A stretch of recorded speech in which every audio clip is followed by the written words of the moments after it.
Welcome to the History Nerds United podcast. I'm your head nerd, Brendan. Thank you so much for being here. Today, author and journalist Scott Shane and his book Flee North. Scott's a big deal. He's actually been on two different investigative teams that won the Pulitzer Prize. So 2 Pulitzer Prizes to his name. That's why they call him Scotty Two-Time. I'm just kidding. They don't actually call him that. I'm going to ask him, though. I think he'd like that. I think we should make that a thing for him. Anyway, the book, Flee North, it's amazing. It's about a story of the Underground Railroad that you probably have not heard before. So let me shut up. Let's bring Scott on. And here we are with author Scott Shane in his book, Flee North, A Forgotten Hero and the Fight for Freedom in Slavery's Borderland. Scott, thank you so much for coming on.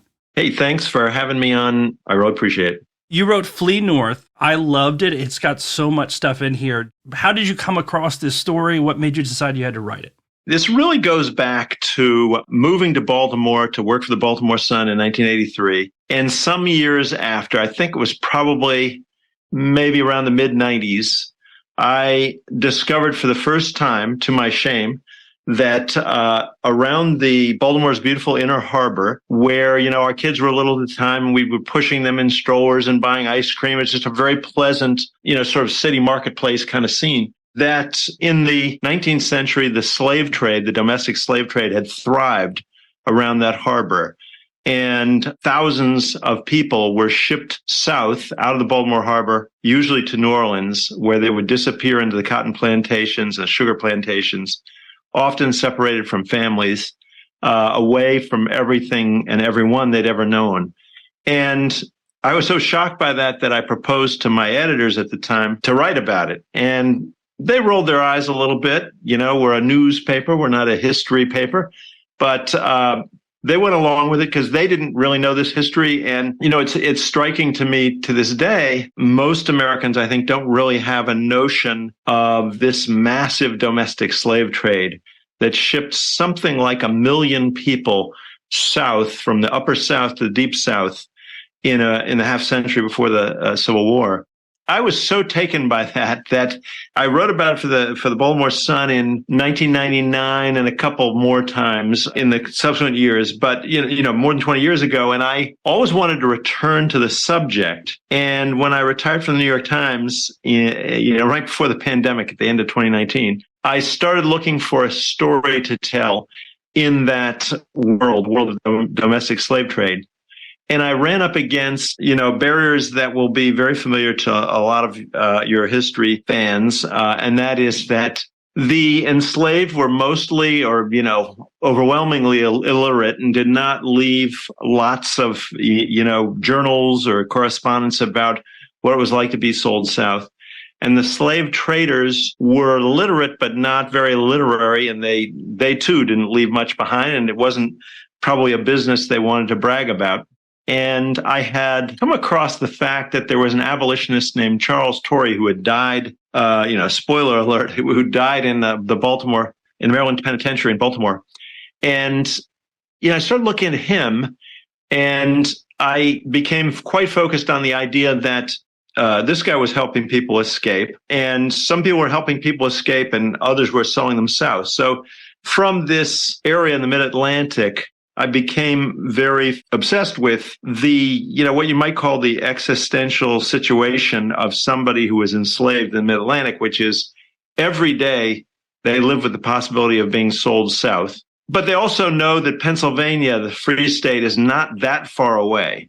So they also are living with this scary but not completely unrealistic possibility that they could take off and reach freedom.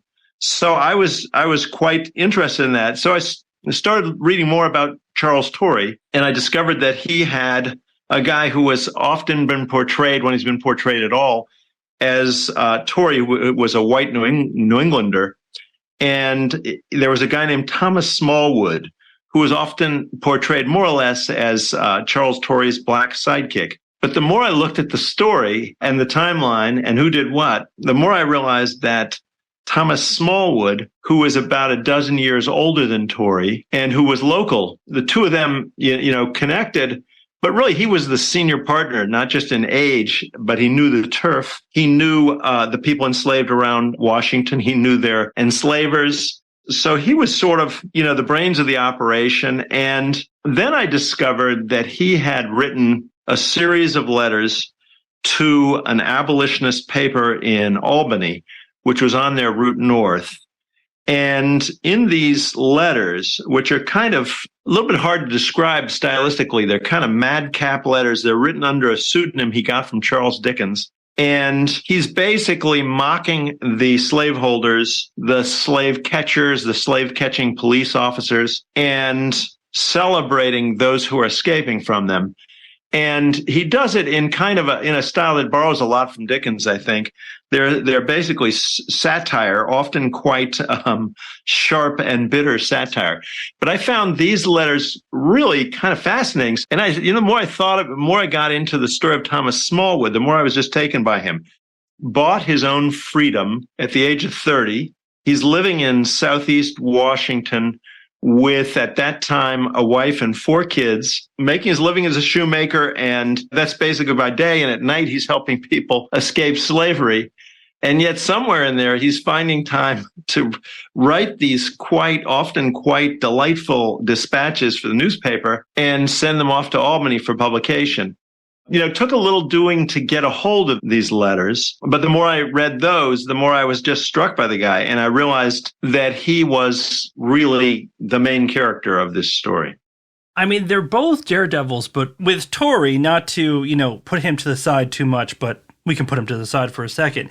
Smallwood, his upbringing is so strange, right? Because, and I want to say this very carefully, he was enslaved. That's terrible. We all know this, but he had such a strange upbringing under slavery that it's almost like he inadvertently was created into this perfect person to be somebody who understands what it's like to be a slave, to be scared, but also somebody who knows nobody's better than me. And in fact, if you're a slaveholder, I'm probably better than you. And he has this perfect mix of daredevil in him, but knowing that there is a high cost if something goes wrong, right? Can you talk a little bit about his upbringing? What was his life under slavery like as a child?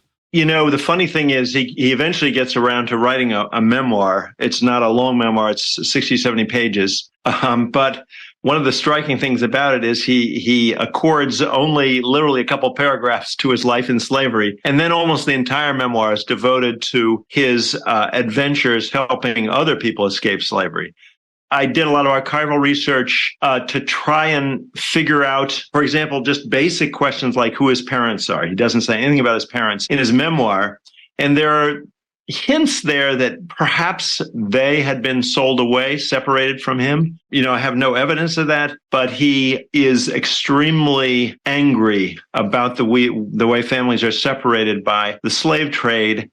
And the fact that he doesn't say anything about his parents, may be significant. I think if he were here to talk to us, he would say that he was extremely unfortunate to be born in slavery and extremely fortunate to fall into the hands of a slaveholder named John Ferguson, who really seems to have stumbled into slaveholding in the sense that he married his second wife, and Thomas Smallwood and his sister came along. The wife had inherited them apparently along with her children from a previous marriage. So it was a complicated sort of ownership situation. John Ferguson was a minister and, more or less blue-collar guy. He did work at a lumber yard, but seemingly hostile to slavery, not an outright abolitionist, I wouldn't say, but a decent guy. And so he goes to Thomas Smallwood at the age of 15 and says, I will free you at age 30, but I can't give you your freedom outright, and I can't afford essentially to give you your freedom outright. I have to buy your freedom, and you have to pay me back, is what it comes down to. And Smallwood agrees to this deal, and he's earning money on his own, often working out of Ferguson's household and turning wages over to Ferguson to pay off this debt. By the age of 30, he's free. But in the meantime, John Ferguson and his wife have taught Thomas to read, and from an early age. And he talks about being a kind of almost the neighborhood prodigy, because for a black boy in slavery, as he puts it, to be able to spell words of 2 syllables was very impressive at the time. So people would stop him literally as they walk by their house and say, hey, Thomas, come over here and, show us your stuff. So he seems to have gotten a good grip on literacy. And then he doesn't say so explicitly, but he worked in the home of a Scottish-born schoolmaster by the name of John MacLeod in D.C.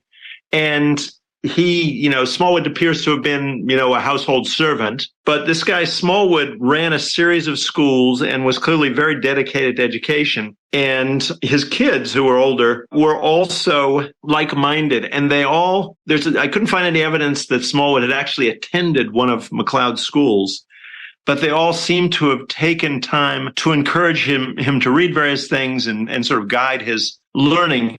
But one way or another, by the time he's in his 30s, he was a very well-educated guy. And when he comes to write his memoir when he's about 50, it kind of shows off by quoting about 10 different authors in the first, page or two, just to kind of let you know that I may have been born in slavery, but, you're not dealing with some kind of guy who's been deprived of book learning. And I was struck by exactly what you're talking about. On the one hand, here's a guy who had made a pretty good life for himself. He had this shoemaking business. He had a wife and kids. He was, a sort of modest leader in the Black community in D.C. He, had purchased his freedom, and he could have just, enjoyed life and run out the clock. But he seems to have vowed to do everything he could to strike a blow against slavery. Helping people escape from slavery was illegal, and you could go to prison for it. And he specifically could be made a slave again if he got caught. He could, yeah. I mean, for an African-American who was charged with, as they sometimes said, enticing or aiding somebody escaping slavery, you could go to the penitentiary. If you were Black, you definitely ran the risk of being returned to slavery and sold south. Sold south away from his wife and 4 kids. In those days, of course, your family would have no idea where you were sent, because you'd end up in New Orleans, you'd be sold off, auctioned off, and you would, go to potentially, somewhere else in Louisiana or somewhere in another state. There was no way for your family to find you or for you to find them or for you to communicate with them. And so families were torn apart often forever. And so the stakes were extremely high. And of course, you could just be shot if you're, seen meddling with with a slaveholder's property. The stakes are very high, but he is determined to do this. But at the same time, and maybe this comes out in the contrast with Charles Torrey, he seems to have been kind of, I think of him as steely in the sense of taking risks, but always measuring the risks, not being foolhardy, and not wanting to sacrifice his life or his family's well-being for the cause as much as he believes in it. He's probably the kind of guy you want to have doing a job like this. I mean, I couldn't help but thinking, especially, let's talk about our second hero, Mr. Torrey, but it almost first of all, I want to have a beer with Thomas Smallwood. Charles Torrey, maybe, depends on the day. I mean, it really feels like a Lethal Weapon situation, where Danny Glover is, and listen, it's not race thing, it's just who they are as people. Like, Danny Glover's he's going to do the right thing, but he knows, we're playing with fire, whereas Torrey and Mel Gibson are kind of the same people, too, because it's they're a little out of their minds. And, I mean, Torrey, as you mentioned, New Englander, kind of comes abolition, true abolition, almost a little late. And I was trying to think of a nice way to say this, but really he's just kind of, before this, a sad sack, right? He fails at so much. Yeah, he's sort of a screw up. Yeah, it's funny that you think of the Lethal Weapon movies, because I did too. What I would give for a recording of the conversations between Smallwood and Torrey. Torrey's this guy who's gone to Andover and Yale, so he's kind of had the best education you could have at the time. His parents died, he's a little kid of tuberculosis, but he's raised by a grandfather who had served in Congress. And, he's coming from a certain slice of, more or less Boston Brahmin, sort of New England upper crust. Not always a lot of money sloshing about in his extended family, but a very good education and, a sort of prestigious history. And then he's meeting Smallwood, who's purely self-made man. as far as I can tell, he never went to school for a day in his life. And yet, I'm quite confident he could match Torrey quote for quote, citation for citation through the works of English literature and more. So, yeah, you do have this opposites attract kind of situation. The other thing is that Torrey's, pretty young at the time. I think when he comes down to D.C., he's 28, and he has already failed quite spectacularly at two different careers. First, he tries to teach. Unlike with Smallwood, there's quite a bit of correspondence and other sort of archival records that fill in Torrey's earlier life. And so you see these painful letters where he basically appears to have not been a terribly popular teacher. So the student body was dwindling from few to none. And they seem to have just found him difficult to understand. And so he pretty much runs from teaching with his tail between his legs. And he's had a religious education, so he decides to try his hand at preaching. And that goes somewhat better, but he loses a couple jobs as a preacher as well. There are at least some comments that have been preserved that say he was a terrible sermonizer. Which is like the main job. Like, that's the one you got to get right. If you can't give a good sermon, it's sort of the end of the road. And the other thing was happening at the same time was he became captivated by the anti-slavery cause and even the infighting within the abolitionist community in New England. But then he comes up with a new idea for himself, and that is he'll move to Washington, D.C. and become a correspondent for a whole group of small abolitionist papers in the North. He writes the editors and sets this gig up. It seems to work okay. He does start filing dispatches about what's going on in Congress. But as you follow his story, you realize that too is not really where his heart is in sort of, going to Congress with his notebook and taking down the minutia of bills as they go through the legislative process. That wasn't his thing. He was very fired up about slavery and the anti-slavery cause. And here he was also in slave country for the first time in his life. This guy who, like so many New England abolitionists, were very absorbed by a cause that for them was somewhat theoretical. All of a sudden, he was attending black churches where some of the parishioners were enslaved and others were free. He was seeing slavery in action on the street in people's homes. And so I think he got very excited about the cause in that way as well. And then you got heroes, you have to have a villain, and you were able to find the ironically named Hope Slatter. Yeah. So the bad guy in this story is the leading slave trader of the region and the time, which is the 1840s. Hope Hull Slatter, believe it or not, was named for a famous Methodist minister who brought Methodism to Georgia, the state of Georgia, whose name was Hope Hull. And his mom was a devout Methodist and named him after this preacher. But he took a different course in life. Early in life, he was a small town sheriff in the South. If you're a sheriff at that time, you're often involved in auctioning off people's estates and seizing property and that sort of thing. And so that exposed him to the business of buying and selling enslaved people. So that must have caught his imagination. So he leaves the sheriff's job and he moves to a series of towns in the South, Fayetteville, and sets up shop as a slave trader. In the mid-1830s, he comes to Baltimore.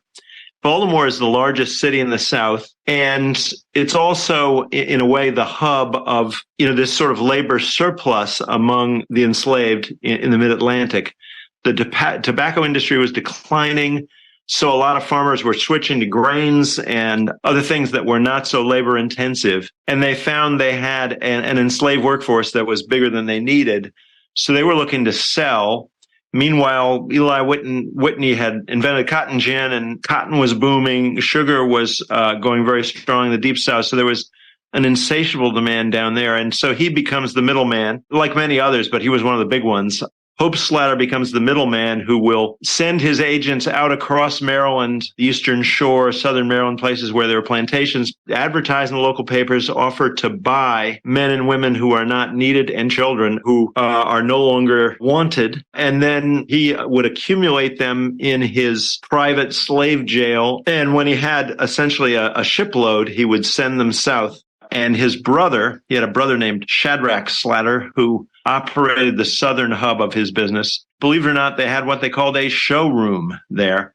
And so these people who had been uprooted from the upper South were now fed well for a few days, and their skin was often greased, and so they dressed up in nice clothes, and then they would be sold off, scattered across the South. Yes, unfortunately, but luckily we have our two heroes. And now you've already touched on this, and especially I don't think we've hit it hard enough. So Torrey and Smallwood are doing their thing. They're getting slaves out and everything. And I know you mentioned here sometimes Torrey wrote something, sometimes Smallwood wrote something, but you call them within the book the laughingstock letters, which is literally the slaves get away, they get up to Canada or, northern New York, and they're safe. And somebody sent a letter, either Smallwood or Torrey, basically saying, hey, slaveholders, screw you guys, we got your slaves. They're not slaves anymore. By the way, they're having a great time up here. Reading it, you're almost sitting there going, how did somebody just think like, hey, you know what? Now that we've done something highly illegal, let's mock everyone. And still live right where they're doing it. I know. Yeah, it probably was not the wisest thing to do from a security standpoint. But I have to say, it's hard to read those letters and not cheer them on. Smallwood wrote the letters. Torrey used the same pseudonym for a few separate letters, but basically it was Smallwood's baby. And Smallwood was a big fan of Charles Dickens, and I think his style was certainly influenced by Dickens. These letters have never gotten much attention. A handful of historians have come across one or more of them, sometimes reprinted in another paper. One of the first things that I did when I learned about them was try to find who had a full run or close to a full run of these newspapers, which had not been digitized and not been added to, newspapers.com or the other big newspaper databases. So I found from a listing in the Library of Congress that the Boston Public Library seemed to have quite a big collection. And they found, a stack of this Albany newspaper in a warehouse off-site. The Boston Public Library spent a very long day on their fancy microfilm machine downloading this newspaper onto my thumb drive. I think it was 500 and something pages in the end, and then spent a lot of time going through them very carefully, for any kind of clues about Torrey and Smallwood. And Torrey, I should say, just 6 or 8 months into their escape activities, Torrey takes off from Washington, D.C., and moves to Albany and becomes the editor of this abolitionist newspaper, which at the time was called Tocsin of Liberty, Tocsin being an old word for bell, so sort of Liberty Bell. So he's out of the picture, and Smallwood is now operating alone, sending people north. But along with the people, although by post, he's also sending these dispatches. I don't know how he got the idea. There was a fellow named Abel Brown, another anti-slavery activist, who had written for the same newspaper, and he had written some sort of mock sympathetic letters to slaveholders, sort of like, dear Brendan, I know you're heartbroken that these 3 people who you love so much have left you, but I just want to assure you they're safe on the other side of the Great Ontario, Lake Ontario. So that may have been a sort of match that set off Smallwood, but he really got into it. And the remarkable thing about Smallwood was he was living in D.C.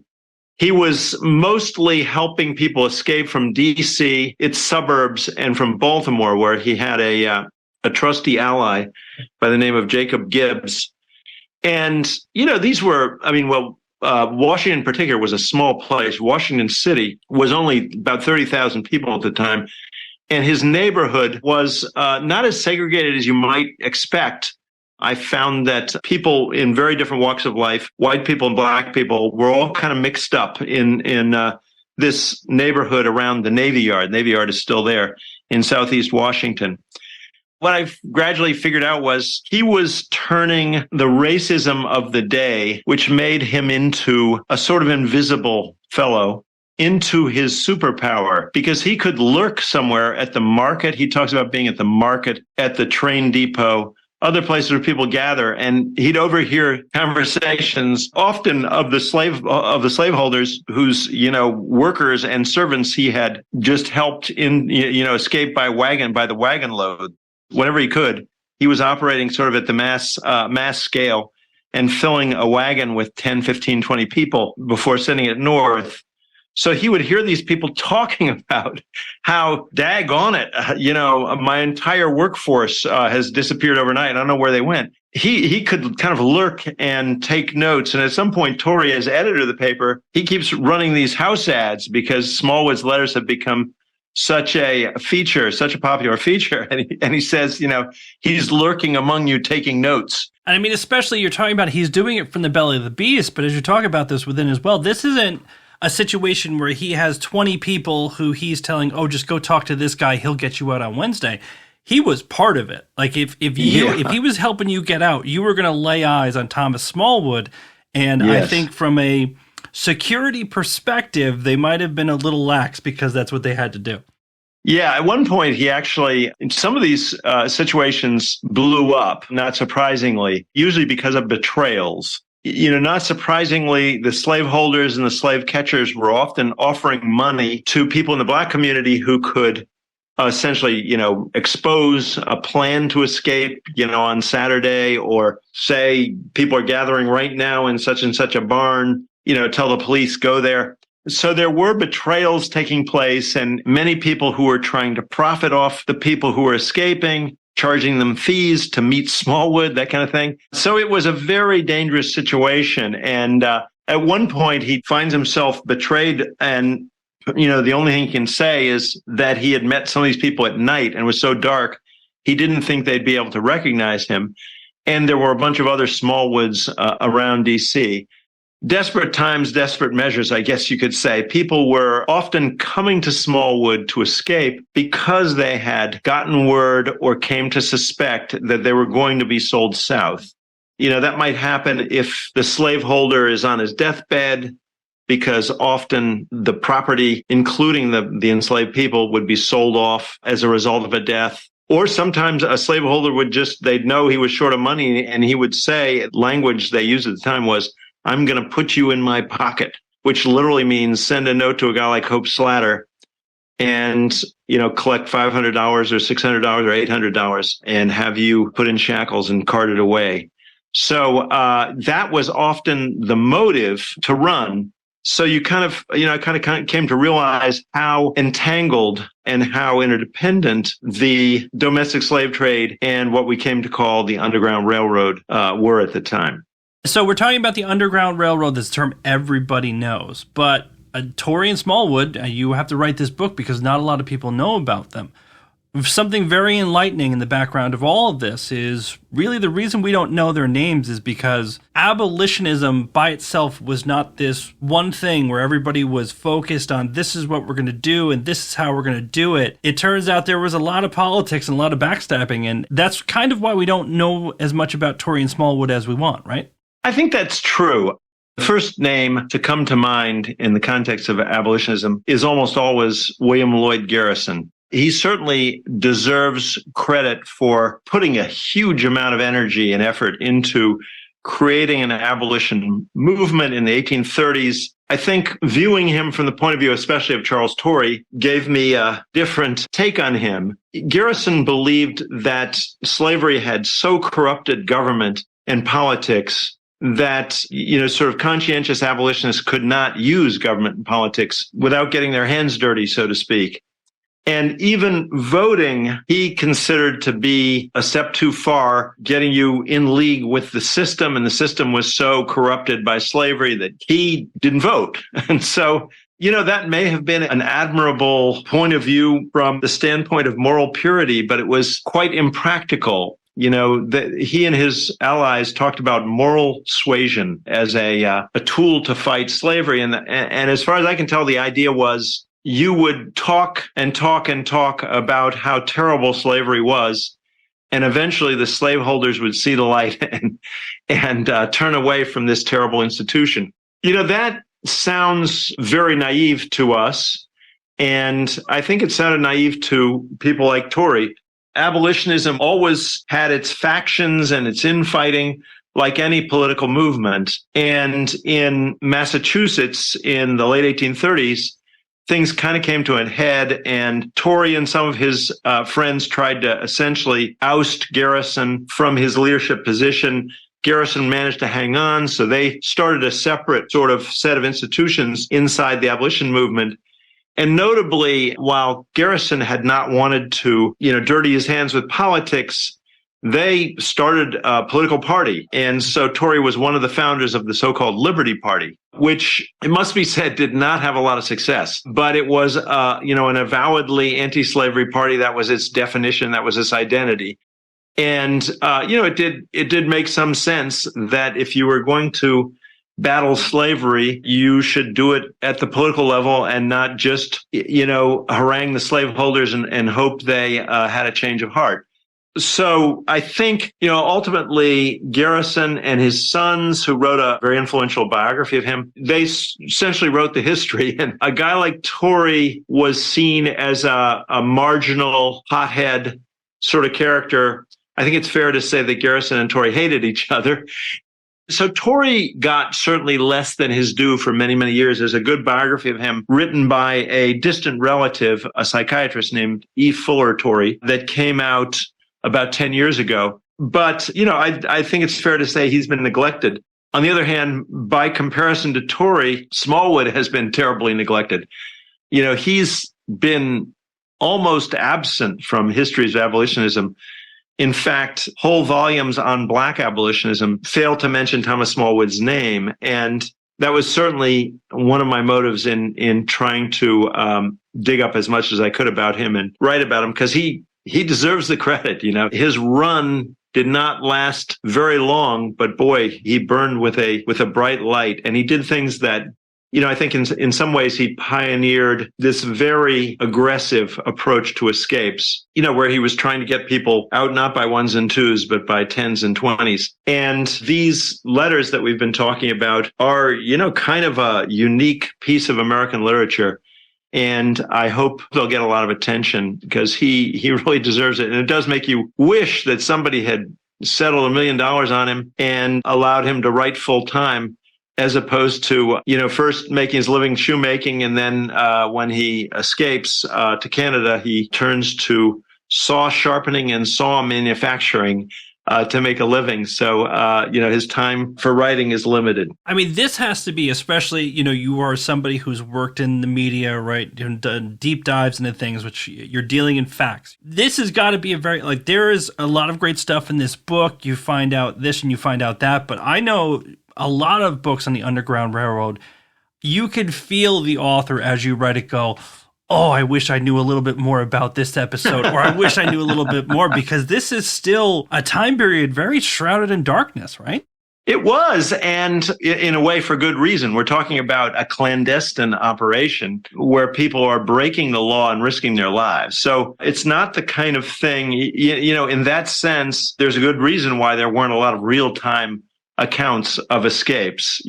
William Still, the great Philadelphia abolitionist, published his book on the Underground Railroad in 1870, when it was all over. And so, there's a lot that you can't tell. There are details of how they organized, how Smallwood organized these escapes that I would love to understand a little better, though he says a good bit about it between the letters and his memoir. But his memoir, too, was published in 1851. So, slavery is still alive and well, and he has to be a little bit careful. I think one of the most gratifying discoveries in writing the book was, as I read through Smallwood's letters to the Albany paper, I come across one where he says he's addressing a slaveholder as usual and mocking him for having advertised, the slaveholders would put in advertisements that said, my slave Scott has gone missing, and, $50 reward for anyone who brings him in. And Smallwood would often quote these ads and then riff on them and mock them, because basically he knew that the people being advertised for were, 1,000 miles away and weren't going to be coming back. And so he's addressing one of these slaveholders, and he says he must have disappeared by that Underground Railroad or steam balloon that one of your city constables was swearing about the other day. And so he later enlarges on this, and he says that somewhat notorious Baltimore constable named John Zell, who made like a lot of cops in those days, a lot of his income came from collecting rewards for slave catching. And so he was complaining that a lot of people were escaping and that he didn't know how they were getting away. And so he was apparently overheard saying they must be getting away by Underground Railroad or steam balloon. Well, there were no underground railroads. Steam balloon was like a new technology. And so essentially he was saying they must have been abducted by aliens. He was talking about something that's impossible. So he's just letting off steam, so to speak. But Smallwood hears this, presumably not with his own ears, though you never know. He heard from someone else that this notorious constable was being driven crazy by these escapes. And of course, this is a compliment to Smallwood. So he picks up on this idea that, oh yeah, they're all getting away on the Underground Railroad. And he starts riffing on this in his letters. So he often advises slaveholders who find their human property missing to apply at the office of the Underground Railroad in Washington for details as to where they may have gone. Of course, there was no office of the Underground Railroad, which is his whole point. And at other times, he appoints himself the general agent of all the branches of the National Underground Railroad. So when I came across this, though, I'm kind of reading it and I'm chuckling and taking notes and thinking, is this the origin of the name of the Underground Railroad? So I immediately started looking into it, and I found there were a couple of apocryphal stories about how the term had arisen in the 1830s. But as soon as you sort of traced the story back, they became extremely dubious. In one case, a guy remembered that in a Washington, D.C. newspaper in 1839, he had read about an enslaved man who had been tortured and said that he'd escaped by the Underground Railroad. Anyway, it made no sense. There is no such article in a Washington newspaper in 1839. And also, the guy was recalling in the 1860s. He said, as best I can recall. So none of this had impressed scholars very much, and scholars had mostly said, we don't really know where this term comes from. So, I thought, well, maybe it really came from Smallwood. And indeed, when I went into the big newspaper databases, the ones I used were mostly newspapers.com and genealogybank.com. And, I just put the phrase Underground Railroad into those databases, not only the way we write it, but also the way they sometimes wrote it back then, which would sometimes be 4 words, Underground Railroad. And anyway, it turns out that the first uses you can find in both of those sets are from essentially reprints of Smallwood's letters in other papers in the mid-19th century were always swiping and borrowing from each other. And so there were a number of them, and they were all his stuff. Everything in 1842, I think, is from Smallwood. But then you see it picked up by others, and others begin using it the way Smallwood does, as essentially, as Smallwood once called it, a lash with which to beat the slaveholders. Essentially, a big joke at the expense of the slaveholders that, everyone's escaping on this mythical railroad, and you can't catch them. But then it becomes a kind of convenient way of referring to escapes in general, especially escapes that have some assistance. So, within a few years, people are using the Underground Railroad to just say the family escaped by the Underground Railroad just means they escaped from slavery, and they may have, stopped in at some sympathetic people's houses on the way. So it really is true. Fortunately, because we have these big newspaper databases now, you can kind of prove it. So it really is true that Smallwood came up with this term in the way that we use it. Another reason that Thomas Smallwood's name should be known. Now, I know you can't give me an exact number, we'll never quite know, but based upon everything you read, how many people do you think Smallwood and Torrey helped escape? It is tough to know, but there are various clues. There are numbers that are given by either Smallwood or Torrey or their allies in Albany, in the Albany anti-slavery community, because they were essentially receiving people and sending them on their way north. And when Torrey was dying, he claimed that he had assisted 400 people in escaping. That, I think, is almost certainly a gross overstatement. However, I think he's counting the people who escaped with Smallwood's help when Torrey was working as an editor in Albany. If you add up everything Smallwood did and everything Torrey did, Torrey also continued to organize some escapes after Smallwood had to flee for his life. I think if you add up everything together, 400 is a realistic number. It may be exaggerated. It's hard to know for sure. But they were helping people depart at times every week or two in numbers of 15 and 20. You can imagine how they could build up quite a large number over the roughly 2 to 3 years that they were active. Well, Scott, last question for you. There are these poor misguided souls who say, I don't read history, right? That was this class I had to take in high school. History is boring. Don't make me do that again. If I got one of those people in front of you and sat them down and they said, why should I read Flee North? What would you say?